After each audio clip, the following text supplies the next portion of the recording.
بسم الله العلي العظيم. In the name of Allah the Great. مرحبا بكم أخواتي إخوتي في هذه الحلقة الجديدة بعنوان موسى عليه السلام. Welcome back everyone. This is a new episode called Moses. بحمد الله تمكنا في الحلقة الماضية من سرد 8 نقاط هامة جدا. هذه النقاط الثمانية الهامة مكنتنا من التعمق في البحث أكثر والتوصل إلى الجديد من المعلومات التي نسردها لكم في هذه الحلقة إن شاء الله. We're going to build on the success of the last episode. We have successfully managed to build 8 building blocks and we're going to take them further during this episode. لنتعرف سويا على المفردات الهامة البلد والبلدة. Let us introduce those two important words, البلد and البلدة, the city and the village. وإذ قال إبراهيم رب اجعل هذا البلد آمنا واجنبني وبني أن نعبد الأصنام. And mention, O Muhammad, when Abraham said, My Lord, make this city Mecca secure and keep me and my sons away from worshipping idols. إنما أمرت أن أعبد رب هذه البلدة الذي حرمها وله كل شيء وأمرت أن أكون من المسلمين. Say, O Muhammad, I have only been commanded to worship the Lord of this city, who made it sacred, and to whom belongs all things. And I am commanded to be of the Muslims, those who submit to Allah. لا أقسم بهذا البلد. I swear by this city, Mecca. وأنت حل بهذا البلد. And you, O Muhammad, are free of restriction in this city. ووالد وما ولد. And by the Father and that which was born of him. ما أريده هو عملية الربط الدقيقة ما بين هذه المفردات وهي البلد المدينة وبكة أيضا البلدة القرية ومكة. What we're trying to do here is to build a relationship between البلدة which is the city and Mecca as a concept and also the relationship between البلدة the village and مكة. من الواضح جدا في الآية الأولى وهي من سورة إبراهيم وجوده واضح في بكة وهي مدينة القدس المسجد الحرام. في الآية الثانية وهي من سورة النمل 91 نجد إعلان محمد عليه الصلاة والسلام إسلامه وامتثاله لأمر الله في مكة المحرمة. الآية الثالثة وهي من سورة البلد نجد الجمع سبحان الله ما بين الاثنان الوالد والولد إبراهيم عليه السلام ومحمد عليه الصلاة والسلام وإثناهما في بكة ومسجدها الحرام. It is rather an important notice and linkage that we wanted to reflect on the Quran 14 verse 35. We can see clearly the existence of Abraham in Jerusalem, the Mecca, and also moving to verse 91 in Quran 27, we can see clearly Muhammad when he was in Mecca, the village. Rather importantly, when we move to Quran 91, 2 and 3, we can see a very important linkage between the father and the son, both of them in Mecca. في آيات إبراهيم 37 وهي المتحدثة عن ربنا أني أسكنت من ذريتي بواد غير ذي زرع. هنا عند لها دلالات كبيرة جدا وهي تعني على الحدود وليست بداخل المنطقة المحرمة. Quran 37:14 means the border of the forbidden place Mecca. عند is at the border, not in Mecca. This location is significant and we're going to indicate later on why it is that significant. ما نراه الآن هو الحدود للمملكة النبطية وتتوسع وتتقلص عبر الزمان هنا في سنة 85 قبل الميلاد. This is quite important to understand the boundaries of the Nabatean kingdom. This particular one shows it at 85 BC. ما يهمنا تحديدا هنا هو الخط الفاصل بين دولة الأنباط وهو يمتد داخل البحر الميت، وأيضا عاصمتها البتراء، بها الكعبة كما ترونها في هذه الصورة. What is important here is the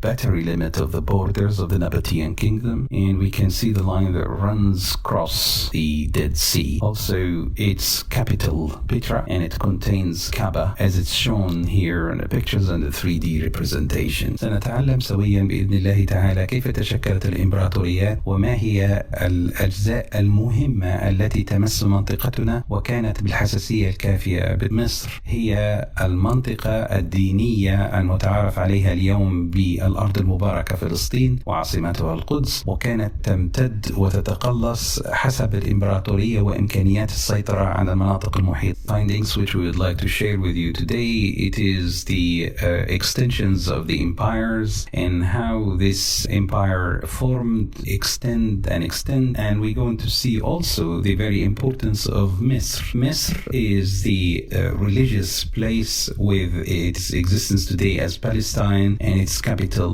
Jerusalem.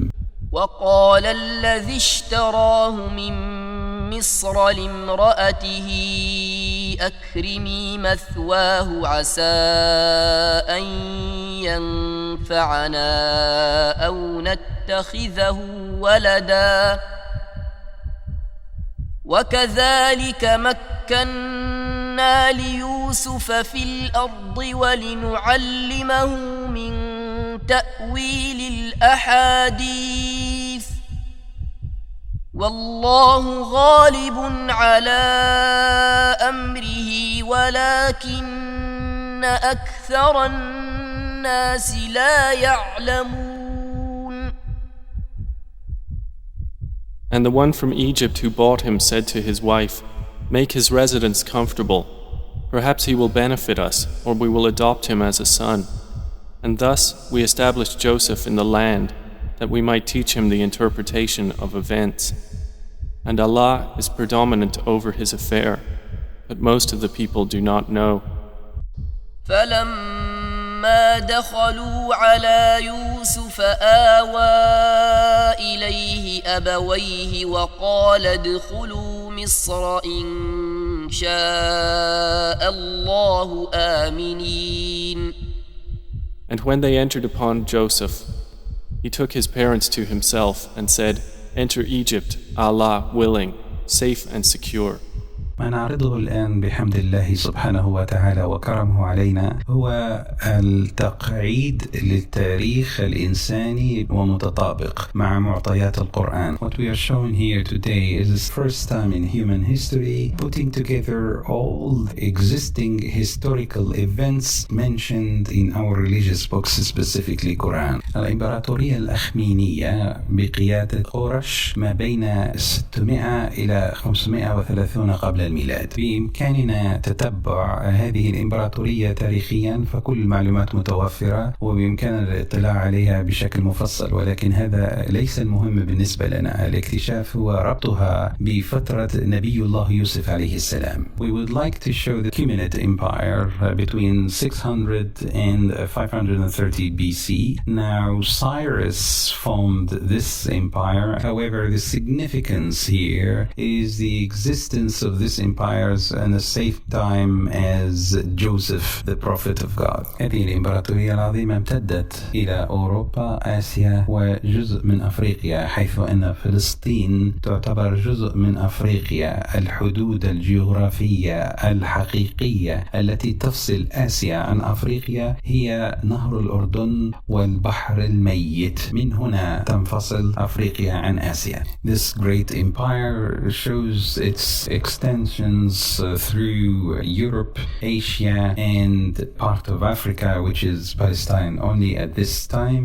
And you can see the significance of understanding that Palestine belongs to Africa, not Asia, as we think today. And the boundary limit of this geographically should be the Jordan River, including the Dead Sea. من المهم جدا أن نميز ما بين القرية والمدينة وكيفية تشكل وتبدل القرية القرية والمدينة في القدس، حيث في هذه الفترة التي وجد فيها نبي الله يوسف عليه السلام تمكنا من معرفة أنها كانت قرية، أي موحدة بالله، حيث أن مفهوم القرية هو أن يعبد الله وحده سبحانه وتعالى بها، أو أن يكون هناك إله آخر تعبده هذه المجموعة المقيمة في هذا المكان وحده بدون أي شرك لأي أحد آخر معه. أما المدينة فهي تحتوي مجموعة من المناهج والأمم، ويسمح لهم بممارسة أعمالهم الدينية بشكل حر تمام. The village concept in Quran is about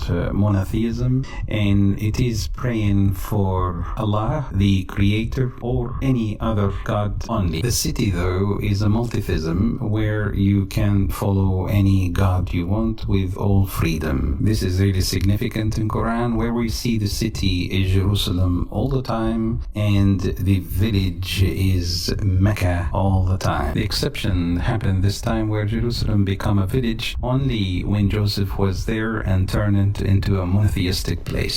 الربط هنا بين فترة يوسف عليه السلام وهذا الملك قورش يتم من توضيح الآيات التي تقول أن هذه القرية، وهي كانت قرية موحدة بسبب وجود يوسف، تعرضت لعملية جفاف وعدم وجود الزرع لفترات طويلة. القدس كانت المكان ذو 12 بابا، وأيضا وضوح جفاف الأنهار وانقطاع الزرع فعلا في هذه المنطقة في هذه الفترة، ولم يتمكنوا من أخذ أي زرع من الدولة المجاورة لهم، حيث كان هناك عداء بينهم ولا يمكنهم قطع الحدود، فتوقف الحدود عند سيناء كما نرى في التشكيل الجغرافي المبين للإمبراطورية وحدودها. أعتقد بشكل غير قطعي أن يوسف عليه السلام هو من تمكن بعد وفاة قورش تجاوز هذه الحدود والتمكن من فتح كاملة مصر الشمالية حاليا. The significance of this locality is the ability of Joseph to turn Jerusalem into a monotheistic place, and also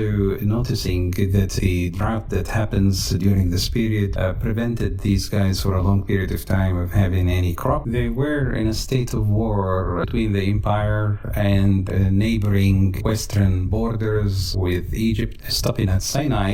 Because of that, they cannot get any food from the delta. The other factor for us is Jerusalem, and it is 12 gates. وقال يا بني لا تدخلوا من باب واحد وادخلوا من أبواب متفرقة وما أغني عنكم من الله من شيء إن الحكم إلا لله عليه توكلت وعليه فليتوكل المتوكلون. And he said, O my sons, do not enter from one gate, but enter from different gates, and I cannot avail you against the decree of Allah at all. The decision is only for Allah. Upon Him I have relied, and upon Him let those who would rely indeed rely. واسأل القرية التي كنا فيها والعير التي أقبلنا فيها وإنا لصادقون. And ask the city in which we were and the caravan in which we came, and indeed we are truthful.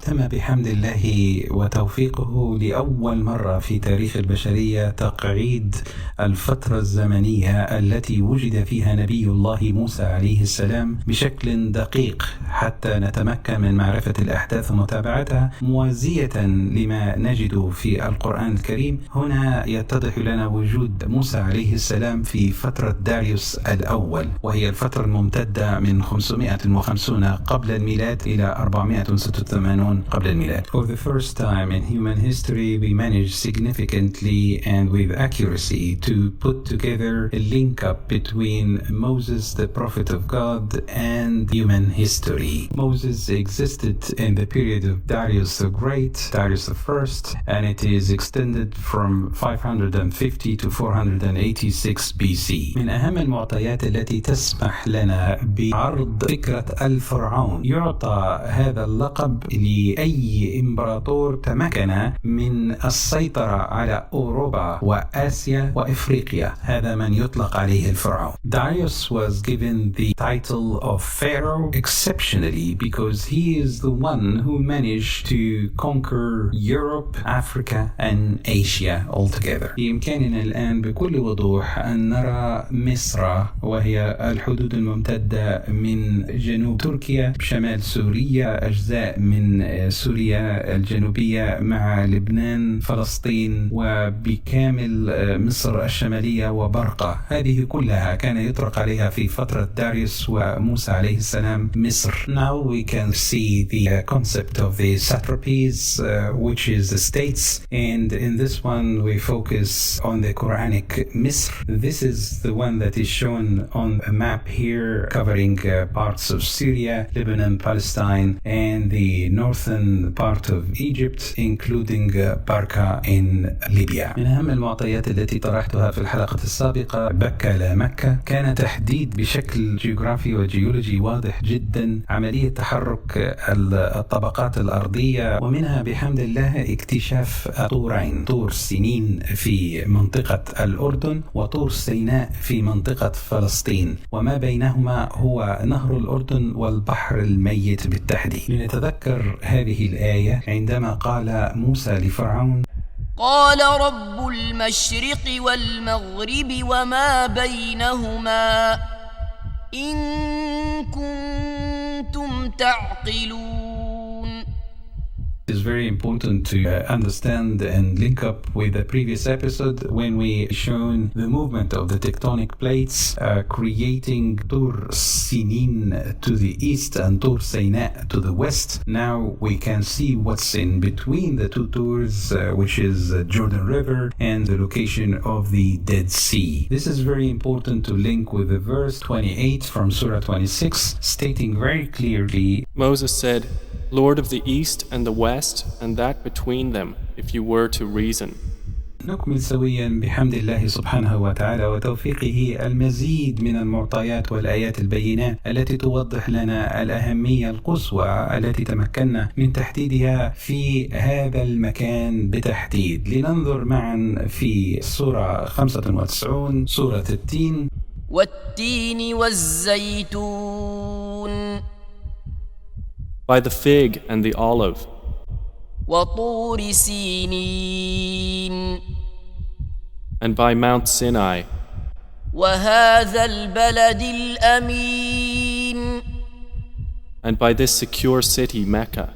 وتين والزيتون في الآية الأولى، وطور سنين في الآية الثانية، وهذا البلد الأمين في الآية الثالثة. يوضح لنا الله سبحانه وتعالى بكل دقة المنشأ لشجرة التين عندما يقسم بها الله سبحانه وتعالى، فهو تحديد قطعي لمنشأ هذه الشجرة من طور سنين، وهو الموجود في المنطقة الشرقية من البحر الميت. ومن هنا نبحث وتمكنا بالفعل بحمد الله سبحانه وتعالى، وسنريكم هذا لاحقا، من تحديد منشأ هذه الشجرة الأول على وجه الأرض، وهو كان موجود في طور سنين، هذه المنطقة الشرقية. ونتبع ذلك بالفتح الجديد بإذن الله سبحانه وتعالى بتحديد منشأ شجرة الزيتون الأول على وجه الأرض، وهو من طور سيناء الموجود في أرض فلسطين. ومن هنا يقسم لنا الله سبحانه وتعالى بتيني في المنطقة الشرقية من طور سنين، والزيتون في المنطقة الغربية من طور سيناء. ويتبع ذلك بكل وضوح للتأكيد على مكان التين وطور سنين، حتى نتمكن من الربط ما بين وجود منشأ شجرة التين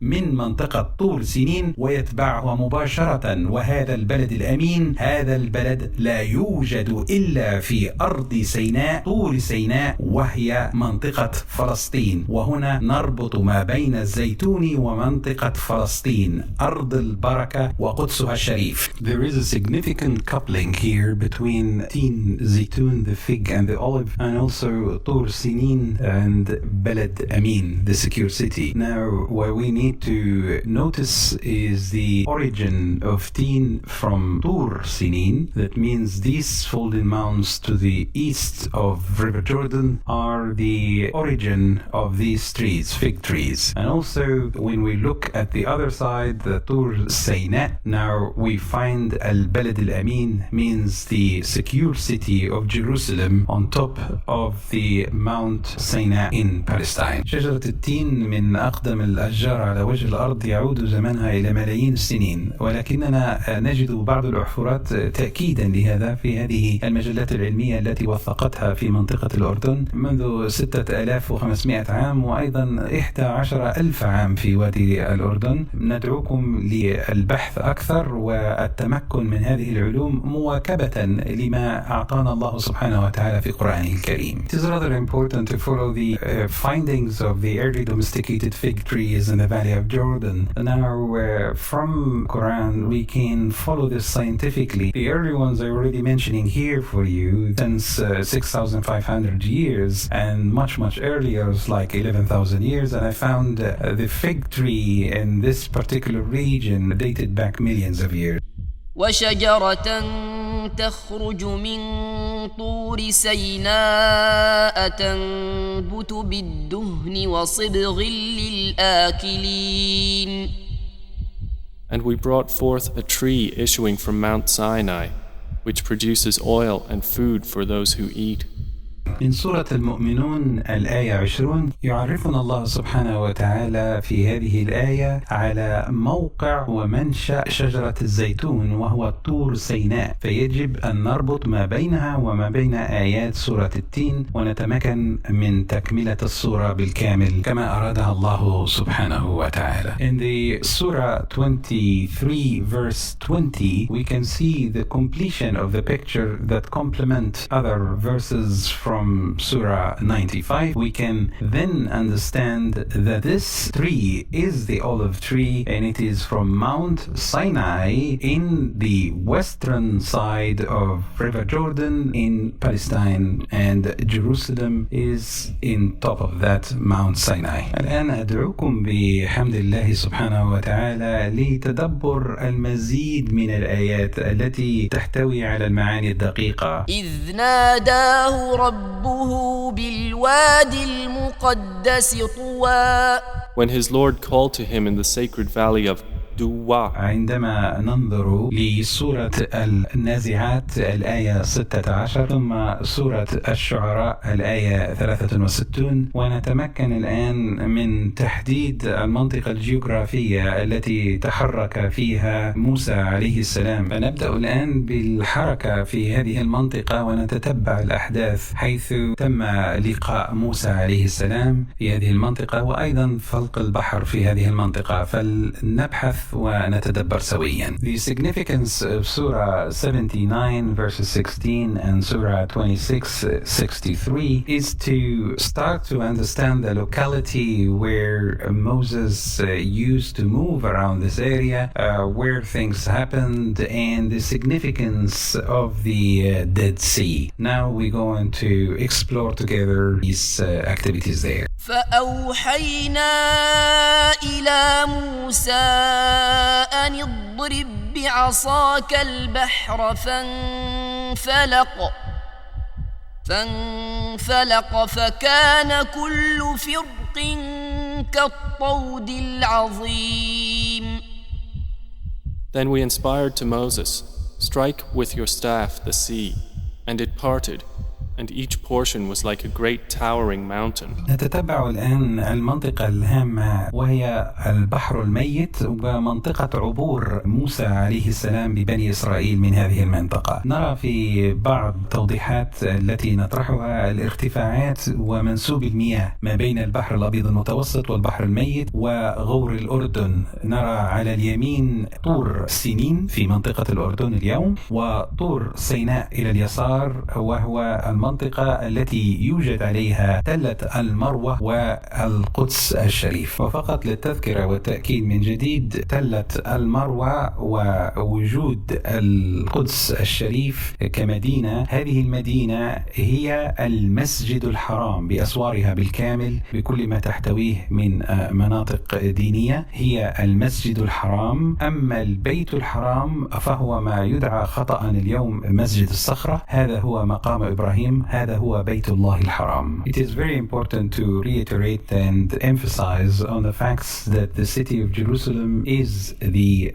Masjid al-Haram and also the area where As-Sakhra Mosque is today. This is Baytullah al-Haram, the house of Allah subhanahu wa ta'ala. يمكننا رؤية الآن البحر الميت وكيف أنه قسم إلى قسمين: المنطقة الشمالية وهو الحوض الشمالي، والمنطقة الجنوبية وهو الحوض الجنوبي. هذان الحوضان متصلان تماما مائيا وبينهما مقطع من الأرض يسمى اللسان. لفترات قديمة من الزمن كان دائما مغطى بالماء، وهذه هي المنطقة التي تم فلقها ووجود اليابسة تحتها بأعماق تسهل للعابرين من موسى وبني إسرائيل معه اختراق هذه المنطقة للناحية الأخرى من اليسار إلى اليمين. ومن هنا تضح لنا عندما عبر فرعون وجيشه تم الإطباق عليه في هذه المنطقة. As we can see, the Dead Sea is split into two basins. One is the northern one, the other one is the southern one. Between the two basins, the area called Lisan,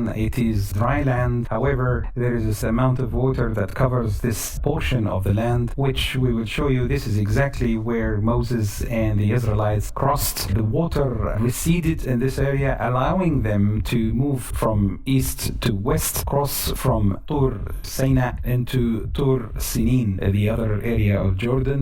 They were followed by Darius, the Pharaoh, with his army, whom they've died in this area when the sea water crushed them into this location. نرى منطقة اللسان بوضوح وإمكانية العبور عندما ينحسر الماء. فمن هنا يتضح لنا أن لا يوجد أي موقع على وجه الأرض إطلاقا يسمح بالعبور خلال البحر بهذا الشكل إلا من هذه المنطقة. نرى أيضا عمليات تجفيف البحر الميت بحيث حرم من مصبات مياه طبيعية من بني إسرائيل حاليا. It is quite significant to understand the locality of the Red Sea and how Moses and the Israelites crossed through this area of the Lisan. When we see the recedence of the water level, we can see the dry land underneath that was the bridge for them to cross from one side to the other. This is significant because you cannot find it anywhere else in the world.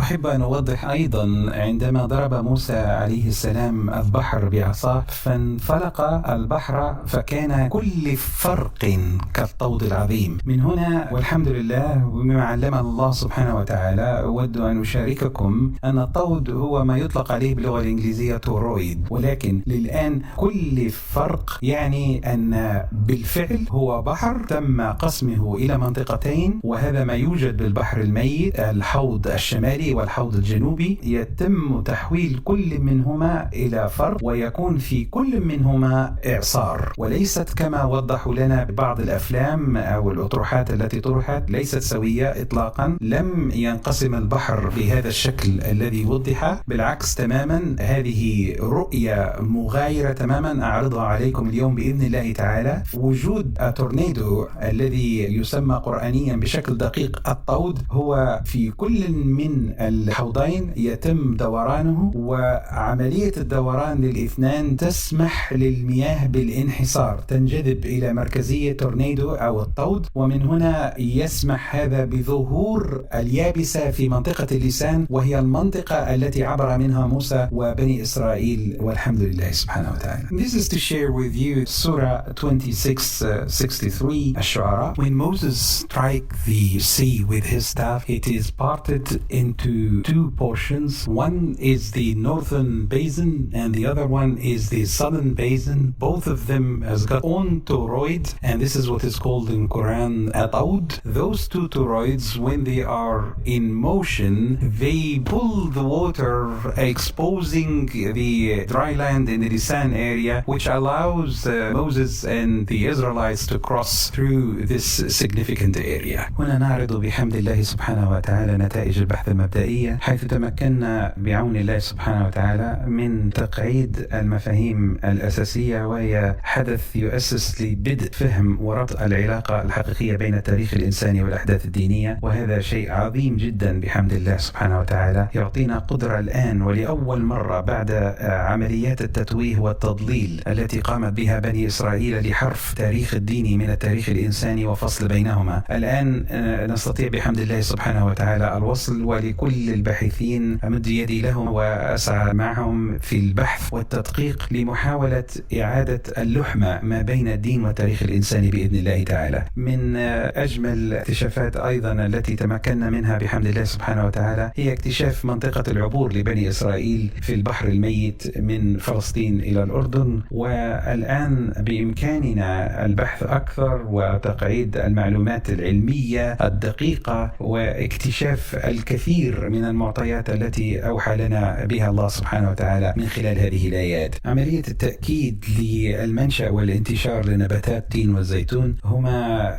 شيء رائع وجميل أعطانا الله سبحانه وتعالى، وتمكنا بحمد الله سبحانه وتعالى من توثيق هذه المعلومات ونبحث فيها للتعميم فائدة الأكبر مستقبلا بإذن الله تعالى. المشرق والمغرب وما بينهما أصبح الآن واضحا بحمد الله. أتمنى من الإخوة الكرام والأخوات أن يتعمقوا أكثر في هذه المفاهيم ويقوموا بالبناء عليها بإذن الله تعالى. It's quite important for us now to reflect back on the initial results of our research. One important factor is the building blocks now for the understanding of the true historical timeline, and it is true linkage to the religious texts. This is one of the important facts. Significant finding also is the definition of Misr. The Misr that we know today, which is Egypt, is not the traditional one in the Quran.